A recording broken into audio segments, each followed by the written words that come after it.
When Stephen Kata was deployed to Iraq in 2009, he was a young man excited about the future. When he returned home a year later, he was reclusive, aggressive, and angry. Kata showed the classic symptoms diagnosis of post-traumatic stress disorder. I was in a very, very dark place, and it was very nerve-wracking to me to feel that lack of control, to where I felt like I was powerless over something because I was no longer managing my life. My life was managing me. Kata's life path changed, however, when he sought help at UCF Restores, a clinical research center at the University of Central Florida's Psychology Department. It helps veterans with PTSD to cope with life's challenges. One form of treatment offered is exposure therapy using virtual reality technology. Exposure therapy has been around since the 70s, and what we've done is supplement it with virtual reality equipment such as sounds, smells, as well as virtual reality images that'll help the veteran get more in touch with the traumatic memory. These memories are often very traumatic for these veterans. And so what the virtual reality does is they're all the sounds of war, the smells of war, the visuals of war, and that helps them get in better touch with that memory so they can learn in a safe environment how to adjust to them. Unfortunately, a lot of the incidents that the veterans experienced were in vehicles for IED explosions. The treatment is most effective when we can tailor the individual scene to the veteran. And again, this treatment's about being able to do the scenario over and over and over again until the veteran can learn a better association with that traumatic memory. Kata is one of over 150 veterans who have undergone exposure therapy at UCF Restores. I was very nervous, very excited. It was a mix of emotions for me, you know. It can be very frightening coming into something that you know is gonna force you to go back to somewhere you really don't want to be at, you know? So I want you to think back in February in 2009 when you were back in Iraq. And so you remember going on patrol, and what happened next? Once we departed the staging area, we were headed west on a side road, and we had passed our last truck, and we had entered into the field. We passed the wall.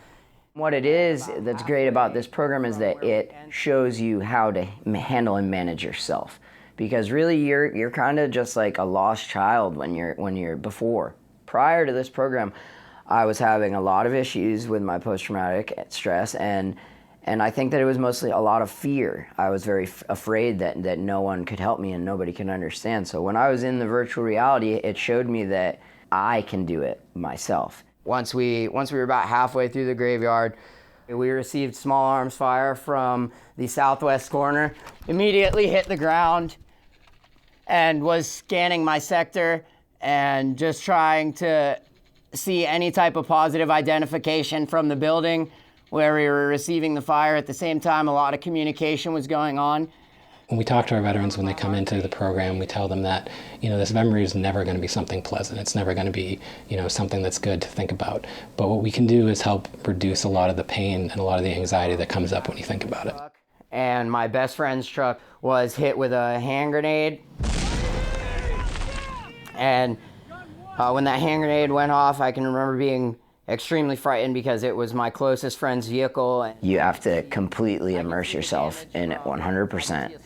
And you have to give every piece of your soul because it's the only way. It's really nice to have people, you know, like to do something for yourself and then have people who care. Staggered column across. I can't explain the feeling that it gives me. Benjamin Trachik believes if a veteran is comfortable with virtual reality technology, it's easier for them to seek help at UCF Restores. Veterans, especially the younger veterans, have a lot of experience with this technology, and I think that it is helpful, you know, to have them come in the door, and that can often be the hardest part for a lot of veterans is to you know, admit that there is an issue that they need help with, and anything that we can do to be able to make that transition a little bit easier is what we want to do. No, because I needed to keep my eyes out, and I needed to make sure that I was keeping my security and making sure that there were no secondaries coming. Kata knows there are no easy solutions to PTSD. One thing about post-traumatic stress disorder that people get very confused, it is not something that is curable. It's not something that's going to go away. It's going to be with me for the rest of my life. But through this new treatment, Kata has something he hasn't had in a long time. This program gives you tools that you never knew that you had before. It helps you to overcome so much stuff. This program literally saved my life. Success just means having a manageable life and being able to be somewhat normal, you know, and not feeling like you're an outcast. Post-traumatic stress disorder to me is my life, and I can't stop because it's not going to stop for me.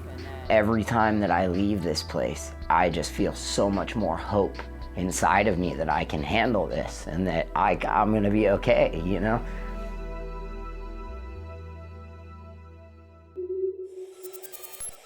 Watch full episodes of SciTech Central Thursdays at 8:30 p.m. on WUCF TV.